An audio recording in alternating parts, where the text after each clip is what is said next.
ক্রেতা বিক্রেতার হাকডাকে সরগরম শুটকি বন্দর। বস্তায় করে সারিবদ্ধভাবে সাজানো রয়েছে শত শত বস্তা বিভিন্ন জাতের শুটকি। কোথাও চলছে ডাক, আবার কোথাও চলছে বিক্রির পর সরবরাহের কাজ।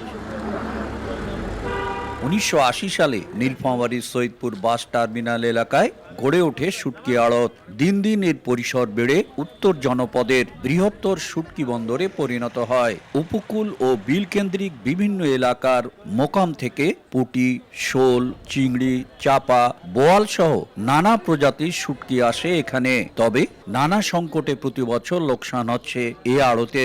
ব্যবসায়ীরা জানান, আগে প্রতিদিন এখান থেকে অন্তত 15 ট্রাক পুঁটি শুটকি বিক্রি হলেও বর্তমানে তা অর্ধেকে নেমে এসেছে। হিমাগারের অভাবে প্রতি বছর সংরক্ষণ করতে না পারায় শত শত মন শুটকি পচে যাচ্ছে।